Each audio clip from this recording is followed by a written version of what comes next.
Okay, hello there. Welcome to the 13th edition of the Alukoane Body Insider Series. The Insider Series is an initiative of the firm's startup and fintech practice and seeks to bring together key players in the sector to discuss about issues that affect the sector both in Nigeria and across Africa. This edition is no exception. We would be talking about navigating corporate governance for fintechs and startups in Nigeria. My name is Oluwatamilore Sowunmi, and it's a great pleasure to be the moderator for this session. Our guest today is a chair, non-executive director, and award-winning commercially minded technologist with 23 years of experience in the information technology and telecommunications industries, serving in both the public and private sectors. She is a board member of several organizations, including First City Monument Bank Limited, Investment One Financial Services, the Nigerian German Chamber of Commerce, the Nigeria Climate Innovation Center. She's the president of the African Business Angel Network and a member of the Governing Council of Fintech Association of Nigeria. She's the chief executive officer of Ecobella Limited and co-founder of Rising Tide Africa. She's a mentor to various digital and technology-enabled startups. She's an expert in residence at the Enterprise Development Center and a facilitator on corporate governance and digital technology and trends at the Lagos Business School. Just to summarize her profile, we have a powerhouse with us today. Welcome, Ms. Yemi Keri. Thanks for having me. Good afternoon, everyone.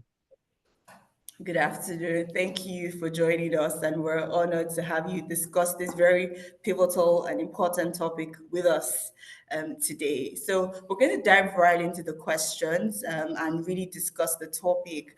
But I saw a statement about you on your LinkedIn that caught my attention, and I wrote it down and said I definitely must ask this, and I need to know like what this statement means, what it encompasses. What does it mean really?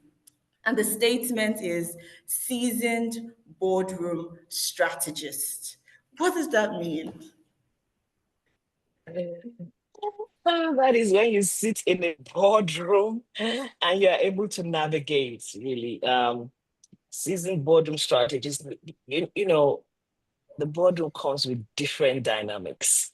And different boardrooms have their own peculiarities. And when you say that one is a seasoned boardroom, that means they have had experience in multiple boards and really are able to navigate and strategize through all of those boards and the nuances of the boards. Lovely. And that's very profound. That's very profound. Thank you. And this would bring me to ask, what does corporate governance mean to you? That question, so I take corporate governance at the Lagos Business School. And that is always my first question when we start the class, is for each person to tell me what it means to them. And you hear things like board of governors, you hear things like processes, you hear things like systems, you hear things like technology. Um, and what corporate governance is really is a mix of all of those things, particularly that will ensure and guide, whatever can ensure and guide the sustainability of your business, meet its own strategy, and is put in place to make sure that that system works. In layman, that is what corporate governance is. So whether it's your structure or your processes or the technology or the culture or your relationships, that is what makes up a corporate governance and the way about which you navigate within that sphere.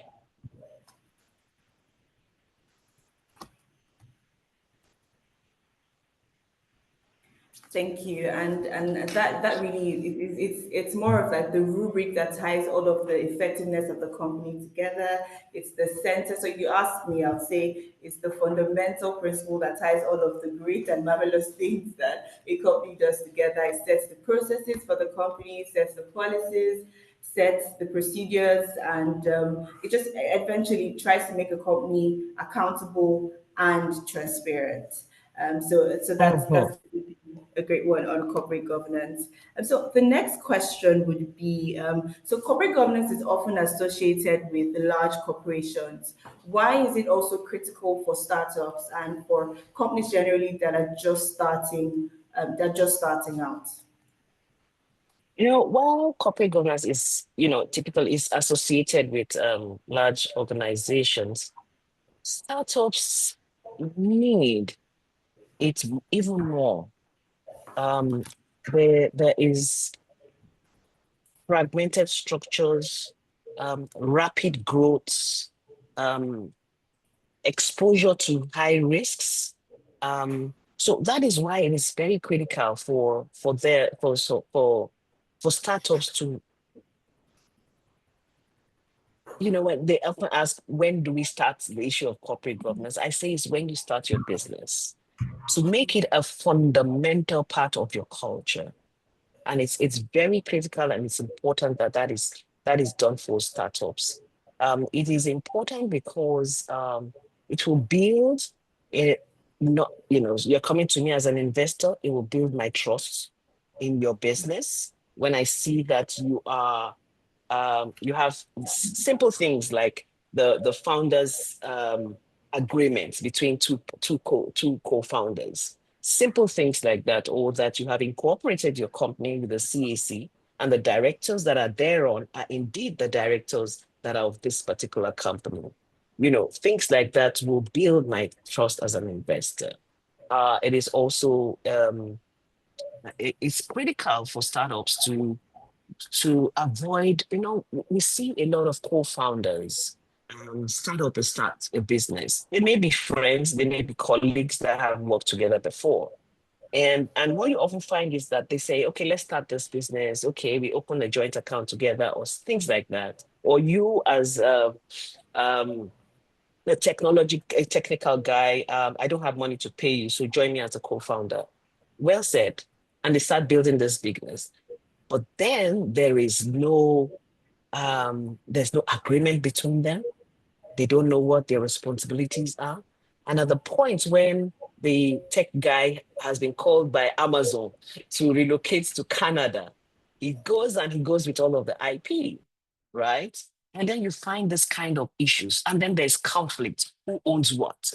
And so it is important that, um, the informal structures sort of tied together with some level of corporate governance, and also critical for startups for long-term sustainability of I start something, I have an MVP, and I'm scaling. You have a lot of risks within your value chain of your business. And so you have to also be able to use some level of guidelines to manage your transparency, your accountability down the road. So it's very important. And when you come talk about processes for operational efficiencies, those are very critical as well.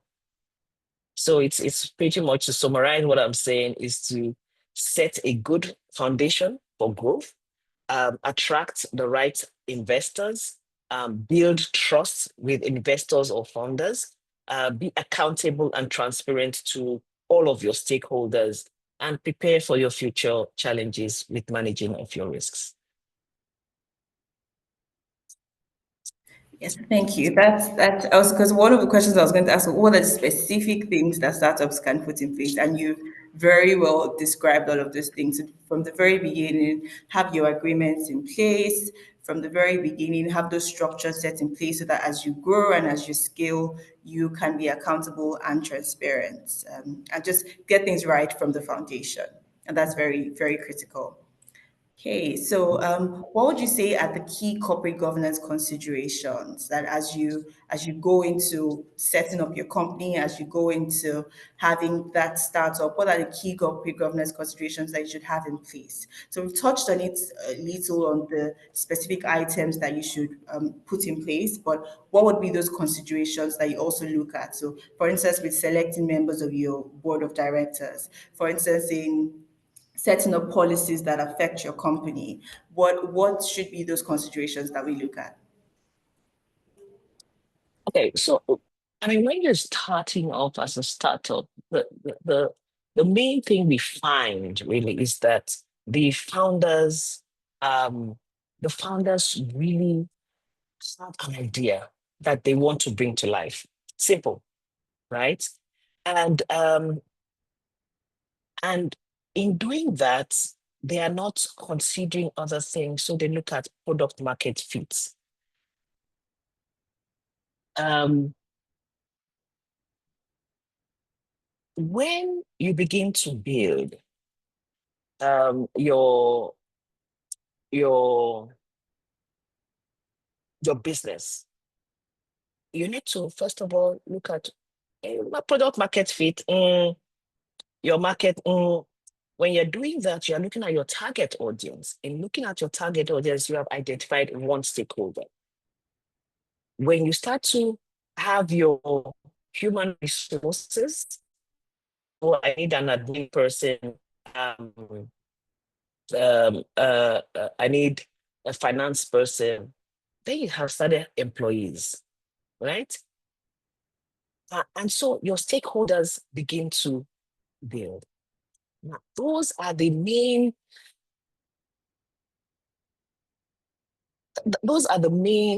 um, considerations that you need to have when you are building your corporate governance. What is it that would affect me as a founder? I've talked about it, your agreements. I ask my class, they're majorly owner managers. So they own their business. They've owned their business for 20 years. And I ask them, what is your pay package? And he's looking at me and saying, I don't have a pay package. And, and that is a governance issue. Because when you start, you may not have opened your account, you may not have even registered your CAC. And so you'll probably be like me, who was spending her money from her account. And then you mix up your account and the account of the company. And because you are not writing it down at the point where you really, okay, let me say I want a finance person, you are not able to say, what did you spend that 20,000 for? You don't know whether it's your own trip or your transport or on behalf of the company. So you need to start looking at the long-term view of your organization as a startup so that you start to infuse corporate governance into the system. So you consider yourself, you consider your other stakeholders, the employees, you consider your processes. So um, I'm the only one, therefore I can just sign the check. What is it used for? You need to, I tell them, even if as an Excel sheet, just write it down. So that later on, when you have started putting processes in place, you can actually define what it was used for. You need to have a contract so that there is no thin line between your company and yourself, because you are two separate entities, and that must be significantly defined. And so what is your take-home package? Not that there's no diesel in my house. Then you write money for you're spending the company's money, right? And so then you have your target audience, your product market fit.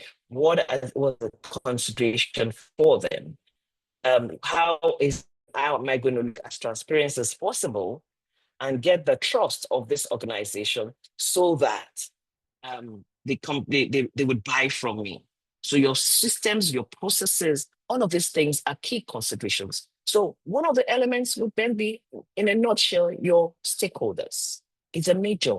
It helps you to form the different pockets of corporate governance that you would have to build as your company grows. So those, and then also as you grow, you then start to look at the macro. What am I? I'm a fintech, I'm a paytech, or whatever it is. Who is my regulator? And how do I have to comply to those? So those are real key considerations that startups need to look at. Thank you, Ms. Keri. That's a very critical way. I would say it's a hack to get your corporate governance sorted, because if you just start with your stakeholders, if you look at your stakeholders, then you can identify all of the corporate governance mechanisms that you need to put in place, and that definitely is a gem for us to apply.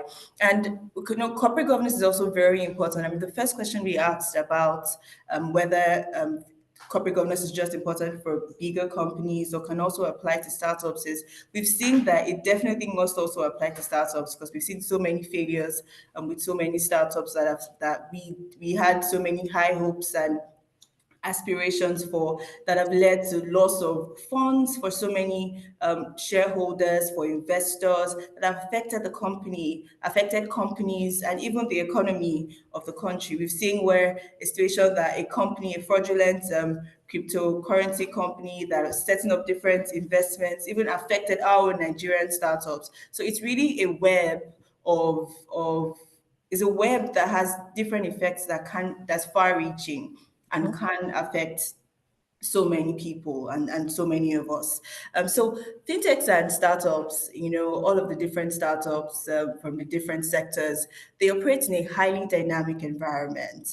Today there's this innovation, tomorrow there's another innovation. You're trying to keep up with all the different things that are happening in the sector, and such a dynamic environment where speed and innovation are key to survival. How can they implement these frameworks without stifling their ability to pivot and scale quickly? So as they've identified their stakeholders, what are the other things they can do as they begin to scale? What are the new things that they can now look at to keep themselves properly grounded with corporate governance? So we've already spoken about the initial things, right? The founders' contracts and things like that. But for the early stage, it's when you ask a startup to look at corporate governance, the first thing that comes in their mind is, oh, I'm supposed to have a board, and the board is going to slow me down in my decision making. I don't really understand my business. I know what I want, and things like that. But for corporate governance, one size does not fit all. You need to be able to um, be agile in your adoption, just the way you are agile in in developing your product or your service. You also need to be agile in your, so you put it as one of those buckets that you have to continue to improve on, right? Based on whatever stakeholders or whatever it is, like the way you want to structure it. So for early stage, start with a small advisory board. An advisory board, when you're selecting, because you say you cannot afford it, right? At that point in time, advisory board does not mean 5 people. Advisory board might be 3 people that will complement what you're doing, right? That already have the expertise and already understand really your vision. When you're selecting your advisory board, make sure that it's people that align with your values. That's very key, right? So don't go and take somebody that um, that your values don't align, and he says, okay, for my sweat equity, because I'm giving you time, I will take 20%. Already that's a no. He's in for his own pocket. But someone that says, oh, this your product or service will impact the higher population of Nigeria, and I want to be a part of it. Let's see how we can make it better. That is the kind of person you want. And look at because you know the technology, the person may be a subject matter expert, or would look at from the legal aspect or from the financial. So look at a multiple of complementary um, expertise that you may otherwise get when you are building your business at a later stage, and have them as your advisory board. And all of advisory boards don't take, they're just advisors. If you don't want to do that as an early stage, look for multiple mentors, right? That can complement what you're doing. Mentors come in different forms, whether they're those that will put you in focus, or those that are going to help you sort out your journey as an entrepreneur, because it's a new space for you. You don't even know what you're doing, and all of those kind of people that can talk to you and say you're not the only one. And then, as you grow in your growth stage, then you begin to think additional expertise that I want to add to the board. You begin to think, do I make them a board of directors? And things, you start to look at risk and compliance. You start to look at various things that will, your regulatory framework. As you grow, you start to put all of that, and think of, like I said, think of it like a product, and you're building up. Don't wait until CBN says that you are operating or your KYC is not complete, and then you start running to look at who, and then don't see it as a burden. It's important that uh, the relationship with you and your advisors, or your board of directors, need to be very cordial to the point that you don't see them as a burden. Um, you know, uh,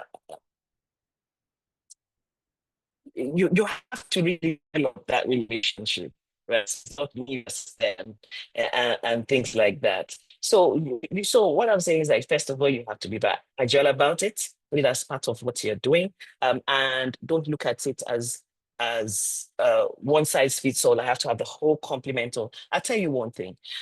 I started off as a project. My organization, Hakabela, started off as a project, and I had a project. I did the project, and after that, I decided that, okay, from lessons learned from my all of the experiences I've had in public and private sector, I think I should be able to, sort of start my own company. How long would I want to start looking for jobs and hunting for jobs? And I started off like any other startup. But when I started, I got advisors. The first thing they told she told me was, um, you need to start paying yourself.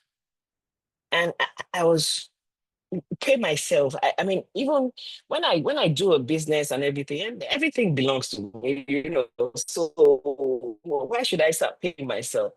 By the time they set my pay, right? I had to go and meet them and say, how do you expect to survive on this? I can't really survive on this if you're just going to be issuing me checks.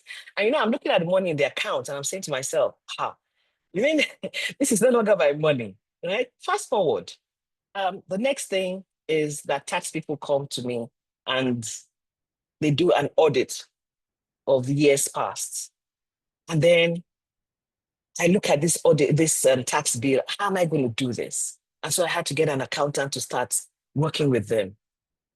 Fast forward, my board says to me that, can I see your policies, your HR policies? And I'm like, I only have this. I outsource loans. Even though you have 5 or 10 of them, you have to have policies. And so I started to, okay, so I have to draft the policies. So what I'm saying to you is that it's a it's step by step. And your advisors, when you have that kind of relationship, I could have said, okay, I'm no more holding advisory meetings. Let them go and let me be spending my money the way I want to spend it. But I have to go and meet them and say, how do I navigate this thing that you have just told me? And it's because I decided to develop, and based on that, I started to develop a relationship with them. I said, when you bring a business to the company, then you get your own part of the bonus. And that is where you will earn more from. So go and get large deals and come back to us. And so that's how I have been doing that. And really, the corporate governance, slowly and surely, I only just, after 4 years, have now converted. I'm now looking at a whole full board of directors. I had an advisory board, but I took them very seriously. So let's to make sure that it's a continuous journey, and you don't think that you have to just implement everything at the same time. Thank you. Thank you. That's really insightful. And thank you for also sharing your personal experience. And that was also something that I could relate to. When we even start different businesses by the side, we don't think about paying ourselves differently or separating the funds so we can really manage it. And really the key is sustainability. If we really want to have that business sustain over the years, we need to set up a different structure for it and to manage it. And I think another key word was corporate governance is really a journey, and you continue to build and develop as you go on the way. That's very, very insightful. Thank you. Thank you. So, from another question I would ask is, so from your experience serving on the boards of several companies, being in the startup space, being an angel investor, what common governance mistakes would you say that startups make that you can tell may affect them eventually when they decide to scale? What are those internal red flags that you see and you say, oh, this is a signal you're going left, you're not moving in the right direction anymore? What would be those flags that you can tell and pick as you sit from the high tree? The first one is documentation. They're just going, they're building, they're going, building and going. And the red flag to us is the documentation. So when you come for funding, we tell you, where are your financials? You've been a startup, you've been doing family and friends, you've put in your money for the last 3, 4 months, or there's no documentation at all, no record keeping. And it's one of the biggest silent killers in any deals when you don't have documentation. We look at the data room, and we don't find agreements between those that you're providing services for. We don't find agreements between your employees and yourself, or your vendors. Nothing, right? That is a red flag. Um, your your composition of your advisory board, or my cousin, my auntie, and what is the competency you're bringing to the table, are they bringing to the table, right? So because of the fear of paying for a board of directors, you just collect 2 or 3 of your friends and put there. And we're looking at, I mean, even if you go and arrange with your friends, or as investors, we're going to be looking at the competence that these people are bringing to the table, right? And so sometimes we have calls with the board of directors or the advisory boards to understand, why did you even start? Why did you even take this role? How does it align to your values, or how do you see the company? And this is one of the things that the startups don't envisage would happen, right? You have insufficient transparency and disclosure. You already have made some sales, or some whatever it is, and it's not on records, it's not in your books, because, like me, you have already spent that money, right? But there's no disclosure. But when I now look at your deck, I see that you have traction, and traction includes a particular sale of 4,000 to uh, there's something that when we see traction, and you put there and you say that you have 10,000 downloads. I'm like, okay, 10,000 people have downloaded. Actually, how are you making them active, or how many of them are active? And then, actually, the downloads, all that gibberish doesn't work. Yes. if you have only 400 people or 40 people that have downloaded and are using, it puts you in a better position for an investor who's looking at you, okay, these 40 people are using, right? Rather than you have 100 people download and 40 are using. Right? So it's not a number and figures. So you have to be very transparent and disclose. That is one of the things that we see. It's like I think startups do peer-to-peer discussions and say, "Oh, you've raised money. How did you raise it?" And if the person that has raised money got away with something, and he's telling you this how I did that, and you're putting you probably are not seeing the same investors, right? So you have to really disclose, and so that I know what I'm walking into, because really, truth be told, I'm investing in, because I most times the product or the service that you come to me for is not what will give you a trajectory growth. It's probably maybe a variant of it, or you would have to even pivot to something totally different. So it's you I'm looking at. So, don't be afraid to show your bad report sheet. And then there's also the issue of um, when you start, you the two or three or four of you are doing every single thing. 1 year then down the line, as the business grows, you need to have clear roles and responsibilities for each one of you. And this now needs to be documented and defined. And so we see that there's still that same culture of everybody just doing everything, or this person without competence is doing that. It shows. It shows with startup. And one of the other ones that we frequently see is that um, the intellectual property. You don't you don't protect your whether it's in the raw state or not. You have to protect it, and we say look at it as an investment into your business, because you're seeing that, okay, it's going to cost me some time and it's going to cost me some money, right? But it's an investment into your business. And so it's very, it's very important that you have that intellectual property. And sometimes you see that founders, even those that have IPs, they put it in their personal names, right?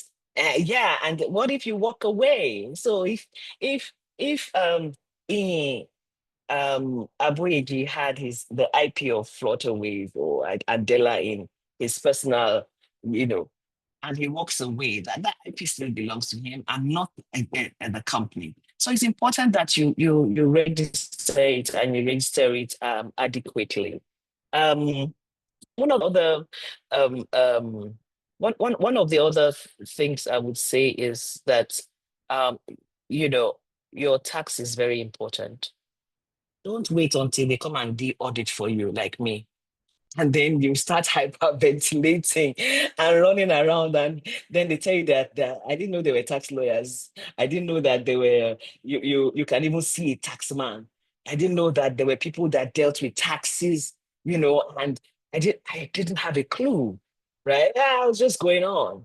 So it's important that you look at, because it will come back to haunt you. And even more so in this climate, that the tax man is very serious, right? Whatever it is, whether it's your payee, whatever it is, if you are three or more, I think the pension law is that you are five, pay them their pensions, all of those things, try and understand the regulatory implications of whatever industry. This is general to everybody, but more so whatever industry you are in, it is also important that you understand. So if you're doing fintech, don't tell me that you don't know anything about KYC, and then you're not doing your KYC properly. Or how did they say, the other one is politically exposed people, and you have this chunk of money that somebody has just brought. No, and then you show me that your revenue is then something happens down the line and they say it's the PEP person's money, and they call you to EFCC. So be very aware the regulations around you. Yeah, so these are some of the things that I have seen in my journey with startups. Excellent, thank you. In fact, I've been taking notes, so I'm sure so everyone in this space as well is taking notes and jotting things down.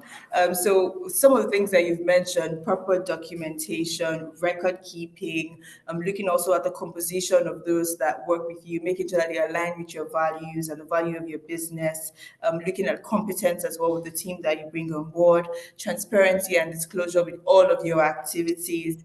Look at your IP as well, register it, protect it, and also pay attention to your to tax and all the other regulatory obligations that apply to you. And the beautiful thing is, in Alukade, but they provide all of the services. So whether it's tax, whether it's compliance, data protection, all of the stuff, our fintech and startup team as well as all the different teams in the firm can support with all of those services. So we're happy to provide that. And just for our audience as well, if you have questions, please feel free to leave them in the Q&A box. We'll be attending to the questions shortly. So please leave your questions in the Q&A box. Thank you. So Ms. Kerry, another question that we had, and I think now also in the spirit of the Women's Month and celebrating the amazing work that women do, and women like yourselves do as well. You've done amazing work with Rising Tide Africa, and one of the objectives I know of the Rising Tide Africa is to increase women's participation in angel investing, and you also invest in female-owned businesses, female-led businesses, and products and services that have the gender lens. So how would you say that plays a role in the development of the startup space? That's on one hand. And the second would be, how does board diversity as well play a role to impact startup governance and to just achieve this corporate governance? So those two questions. Okay, first one, rising tide. You want to get me started. Um, okay. Um, Increasing women's participation in angel investing is one of the focuses. And what we're looking at is to make sure that people begin to see it as an asset class. And an asset class and its importance to economic development. I'm thinking, I lost, what was the question? I've lost my thread of thoughts. Thank you. So for Rising Tide, I was talking about how it's important for women to also be involved in angel investing as well as Yes, receiving yes. investment for the businesses. Yeah, so I was answering it. Yeah, so it's very important. When you go into a room, right, and it's full of men, and you see one woman, you sort of gravitate in a way, either by looking at her, either by wondering why is she also here, and we are the only two women. Um, Always when you go into a room with only white people and you see a black person, wherever he's from, you sort of gravitate towards them and same thinking. And so the same logic for investing. When you see a woman, you understand, particularly if you've been in through that journey, if you have experiences within that space, and if you understand the woman's journey. And so it is important that, we know that we tend to invest in likes. So if someone in healthcare were in the room and somebody came to pitch on healthcare, everybody would look towards them for questions and assertions, right? And it's the same thing. And so for us, we believe that more women coming into the investment space will invest in more women, right? And there we shall start to talk about closing the gender funding gap. And also making a showcase that women can lead companies that are successful. And also given the opportunity for women to enter into the boardroom or the C-suite. I tell you, ours is gender lens. And so when we see a product or service that provides um, a genderless perspective to it, so maybe you're manufacturing, you're a guy and you're manufacturing what, douches or panties or lipsticks. You're in the beauty something that has a gender lens. We will look at your investments, right? Um, and then if we look at your team and we see that there's no woman there, we will tell you, for you to access our funds, you would need to look for a woman that will take a competent role and not just fill the role.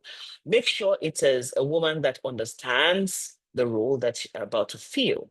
Because we want to start, and then they really do go and get women to sit on as a CFO or something, in a good role. And so we are creating that opportunity for these startups to start having more women.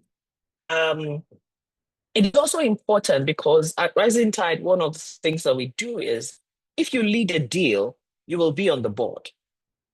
Leading a deal is that you champion the deal. Or, which I think this deal is good. I will lead the due diligence and things like that. You become the liaison between Rising Tide and that startup. You will then sit on the board of that if we have a board seat or an advisory role or a mentoring, you would lead. So that gives you also exposure and opportunity to be such that when that organization or the startups begins to grow, you are already there with them and you understand the journey. And so that's why it's important so that we are not left behind. It's another way of putting women forward and making sure that all of these big tech companies that come up also have women, as we grow. Second question.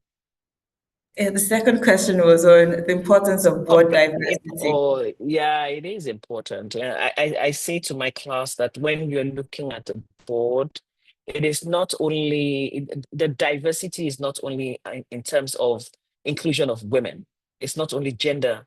You're looking at demography because what a millennial will tell you, and the manner in which they think about solutions is totally different from how I'll approach the thinking of a particular solution.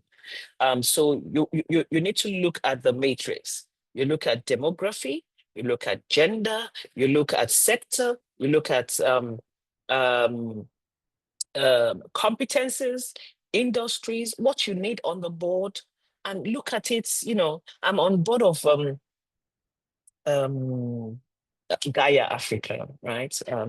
And we're two women and two men plus the CEO. But you see the dynamics of that board. It's so interesting because when one of the board members who is, I don't know, he's between boomer and millennial, I don't know, the way in which he approaches his thinking is totally different.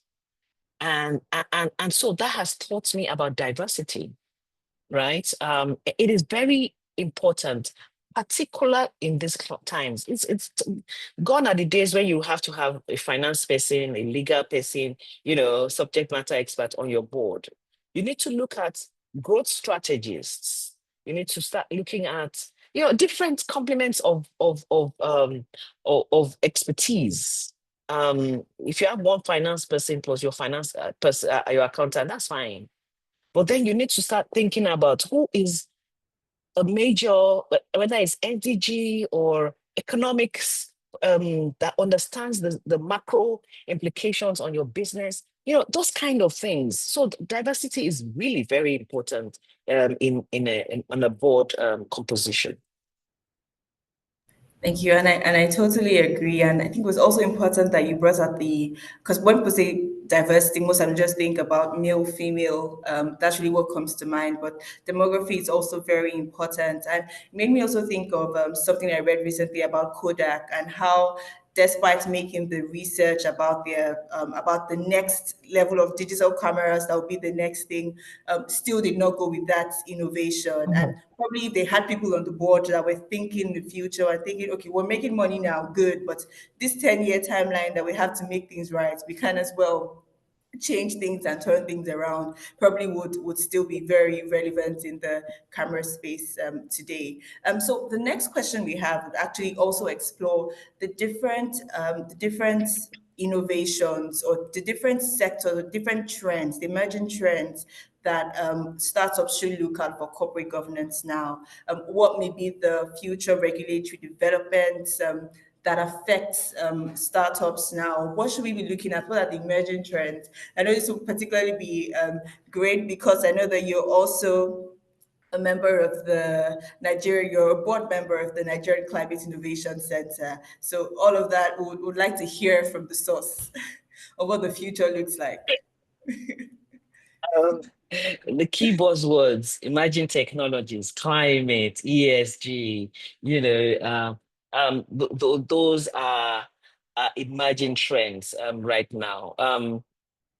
There would be a request for enhanced transparency and accountability because of the world we live in. A lot of us, in terms of investors, are losing money because of the kinds of startups, founders that we are maybe rightfully or wrongfully backing, right? And you know, we are now saying to ourselves, if I invest in this company, maybe there's, even as an angel investor, there's something to be said to escort the funds and say to you, yeah, this is your $10,000, but you have to do with this. I will release 2,000 to you, and with, when you meet this milestone, I will. It's cumbersome administratively, but I have one of my investors. He says that I sign the checkbooks with them. So there's within the ecosystem, we're all looking for ways to safeguard ourselves from founders that are given a bad name. There's in terms of that, in terms of corporate governance, she does co-signatory. We are looking at accountability in terms of the kind of oversights we want to start providing. Yeah, another trend is the integration of ESG principles. If you're raising and you intend to raise globally, the issue of ESG will come in. Now, sometimes I joke that this ESG that these people are talking about or have brought out and championing is something that we always look at when we're investing, really. That is, what problem are you solving? And what is the solution impacting, a high number of people in the community or wherever you are, or can it scale? So when you're beginning to look at that, you're already looking at, social in a way, impacting, and can it scale? You're looking at governance issues because you have to have some level of governance for you to go into another geography or for you to build on the next level of your application. So, but then, in terms of the principle, how making sure that there is a growing commitment amongst the companies to address ESG. That is another trend. We've talked about board composition and diversity. People are beginning to look, before I join the board, now I always ask, who are the others in the room? One question. The second question, which is most important to me, is why me? And what do you think I can bring to the table? I speak to the founders. I try and understand, over lunch, the body language. whether it's fit for purpose, if I align in the values. So as I'm gisting with you, I'm teasing out certain things that I think are value to me, and I'll see whether it aligns with the founder. Um, and so the board composition and diversity is very important, because the landscape is expected to sort of shifts, particularly in fintech, and more now that other sectors are coming up, agri sector, agri tech, health tech. Um, the ecosystem in Nigeria is expected to be shaped by stricter regulation and enforcement. So even if you look at the health tech area, they're beginning to look at data, and how you are managing and the data privacy of your patients, even when you're using technology. And so these regulatory bodies are now waking up, and they're taking a more proactive approach to ensuring that there's compliance within the governance of all of the startups that are there. That is another trend. Um, there is also going to be increased focus on risks management. Um, uh, when we're speaking to you and you say you are going to, let me use an example of, I want to um, pivot.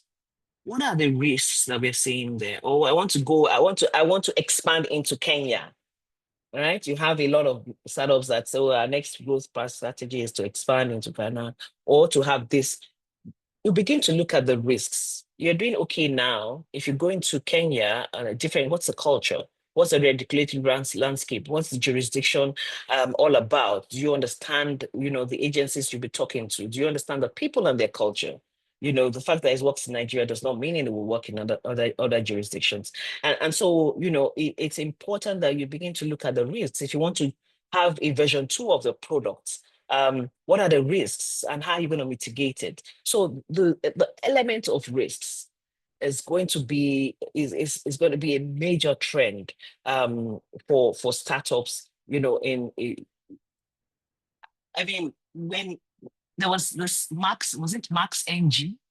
And they were working with OPay at the time. It was a mobility company, and they were doing phenomenally well.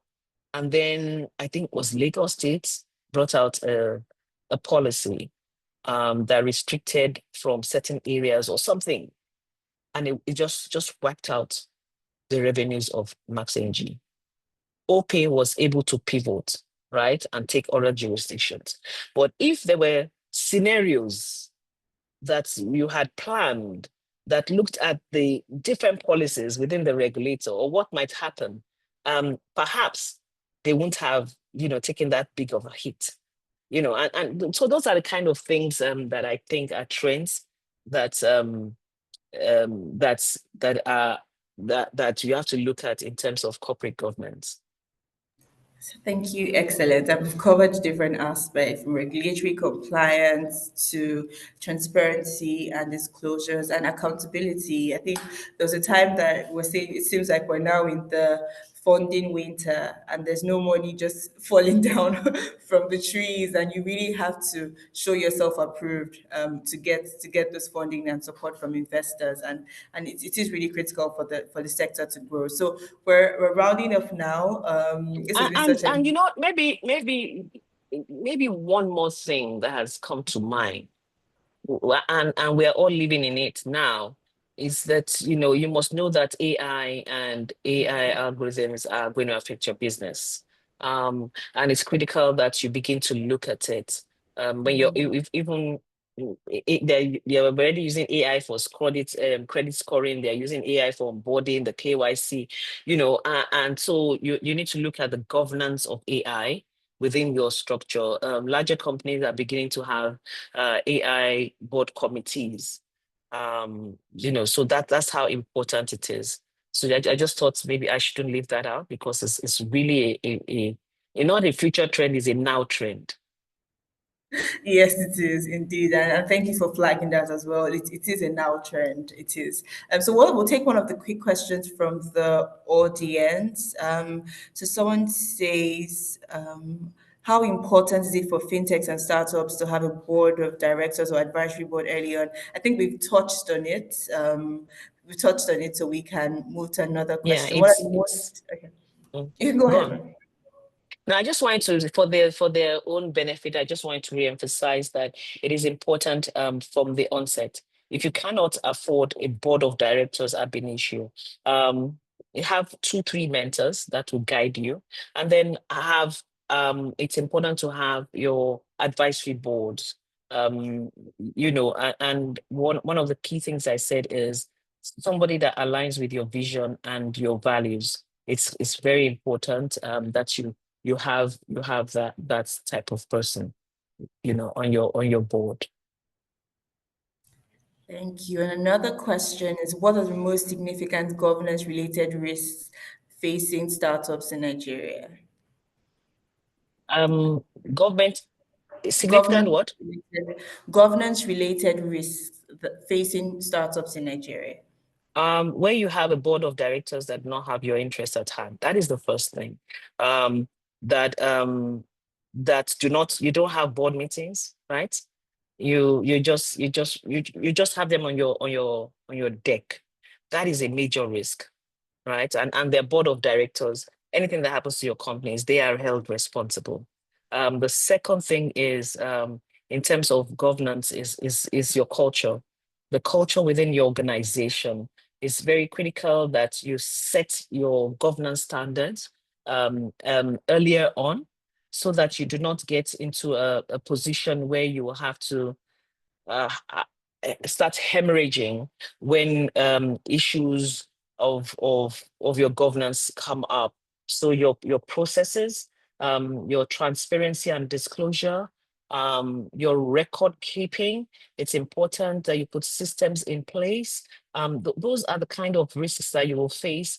Um, you know, when it comes to governance, your regulatory compliance, those are the risks that face a lot of organizations. If I can give an example, our reputation and brand is also important, because there's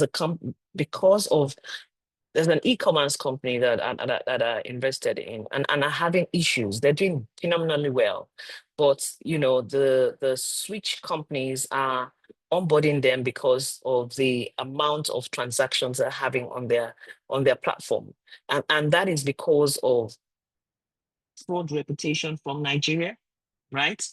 And so you also have to be aware of such things and look at your backup or your alternative positions when it comes to your fintech businesses.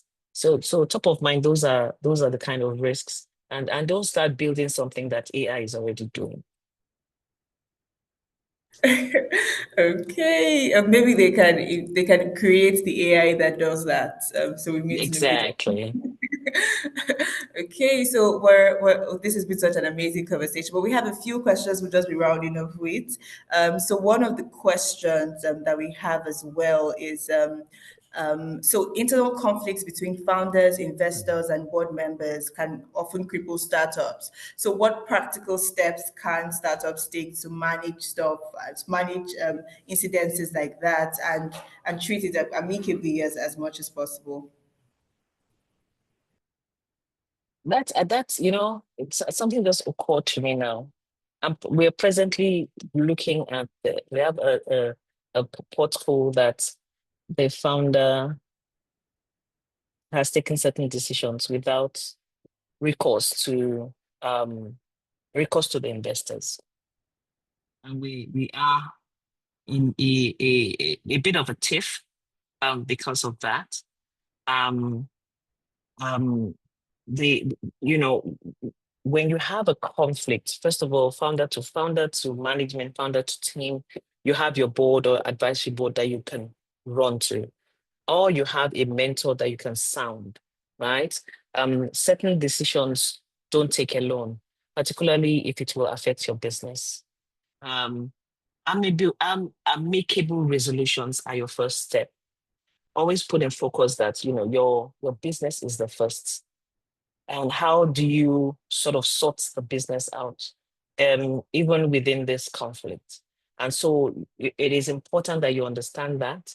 I've also said to you today that building a relationship with your investors is very important.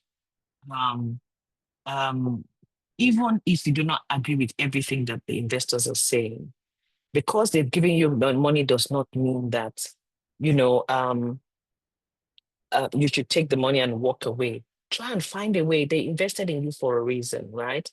Find a way out of your cap table. Speak to 3 or 4 of them at all times, right? So it reduces the conflict. And you'll find that if you have your cap table, 3 or 4 of them, you have relationships with them, you can run to them and say, hey, I'm having problem with XYZ.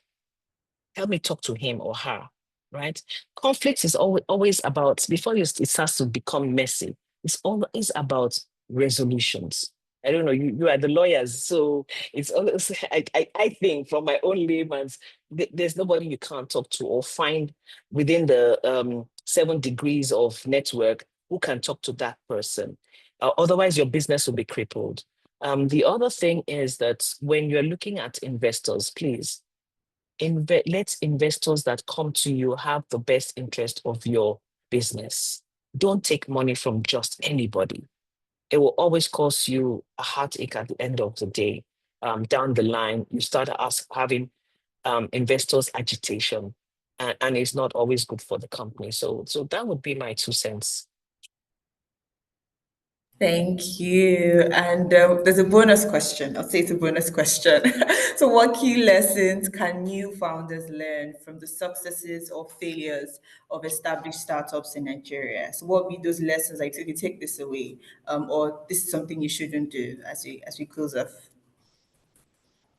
Um, Founders, validate your market demand. Understand the local needs. Don't do a me too that is working in Finland. It might not work in Nigeria. If you are copying or leveraging on a type of technology or a type of product or service that is working in Brazil or India or Malaysia because of the similarities with Nigeria, make sure you tweak it to our own local needs. Don't just carry and replicate. It may not work. So you tailor your solutions accordingly. I've also said here today that you need to understand the regulatory compliance of whatever industry that you are in, so that you don't get into an area where you'll be going to EFCC or your business will fail because a policy comes out. I've talked about building strong relationships. Relationships will with all your stakeholders, not only your board members or your advisory, all your stakeholders, your employees' satisfaction is very important. They are the ones that make your business. You have the idea, you have the technology, you can do. But once you start having employees, you need to start improving on your leadership skills and treat them like human beings, because they are the ones working to make sure your company grows. Um, your customer experience is very key. We have people that have startups that have started growing, and they're not paying attention to the customers. They're just looking at the bottom line. It's important that you you know understand, even though your business, your application, for instance, is good, make sure that it's customer friendly, it's user friendly, so that you don't have a frustrated client at the other end of your application, and provide very good customer service and support. It is very critical that because we're in a tech age, you take cognizance of cybersecurity. There's a lot of threats there, and it's crucial for startups now, because you should prioritize your data protection and really invest in robust security measures. It's becoming more and more critical. Even from your emails, you can tell. And stay agile, be adaptable, because the environment and the landscape is changing, and it's changing very fast. You are in a phase of an evolution of the markets. The different markets are changing. The people's customers' preferences are changing. They want satisfaction. All of those. So you need to be very agile and be on top of your game. And I've talked about your employees, but it's important that you find a way of retaining your talents, because you don't want to start looking for HR people to start looking for staff for you at all times. And that's it. And look at the long term trajectory of your business and incorporate governance into your your culture. Your culture. If you don't know, if you don't know how, go and meet Aluko and Oyebode. Excellent. No truer words said. Thank you so Yeah. much. Well, I say that an audience member also dropped a question that I think also builds on agility that you mentioned. And the Mm. question is, how do you stay relevant in spite of the introduction of different AI platforms that can literally do a lot? So It can how do we literally, stay relevant? it can literally do a lot, and it's swiping away industries. But what is happening is that you need to look at your product and service, look at the complementary AI that is doing that product, whatever it is that you're doing, and then see that there will be a gap, right? And it's probably that gap that you would now look at. You have to be on top of the game. There's so many, and there's a lot going on. There's a lot going on in the AI space. You have to also understand your target audience, right? Um, your target audience most likely, or may, if you're solving a real problem, may not be looking at AI in terms to solve that problem for them. So if you're really solving a real problem, look at the way it can complementarily provide an add-on solution to address your target audience. If you're selling ink to me and AI is making ink, I may not know that AI is making ink, but you can then sell me the kind of ink that AI is making, and it will make me happy, right? So just look at it like that, and then you have to be on top of the game. Continue Yeah. every day instead of scrolling that and what did Snapchat or Instagram. Go to AI or AI publications and see what's going on there. Go to AI chat groups and see what's going there. They on Instagram, different AI things happening. So LinkedIn. So continue to educate yourself. You really have to stay on top of this thing. Yes, yes, I agree. I agree. We all have to. It's really Mm. where the world is now, and the world is also moving to. So we do have to. And so we're rounding off now. I'll just ask for any last words that you have for us on corporate governance, to startups here, to the lawyers that support startups, to anyone at all that's part of that startup ecosystem. What will be your words to them as we close out on the session? To startups, I would say that it is important that at this point in time, if you haven't started, you need to start. Start with the basics. You know, look at your processes, look at all your contracts, look at who is advising you. Just start. It's not that difficult to start. Once you start, you get a hang of it. You start knowing that it's beneficial to your organization. For the lawyers and the providers of this service, I think it is important that I won't say give it up for free, but tokenize it in a way that there's affordability for a lot of startups. It is not only the startups that need this. You have a large market that require this, and the more that you are able to do that, I mean, we have how many? They say 98% of our economy is run by SMEs and startups, right?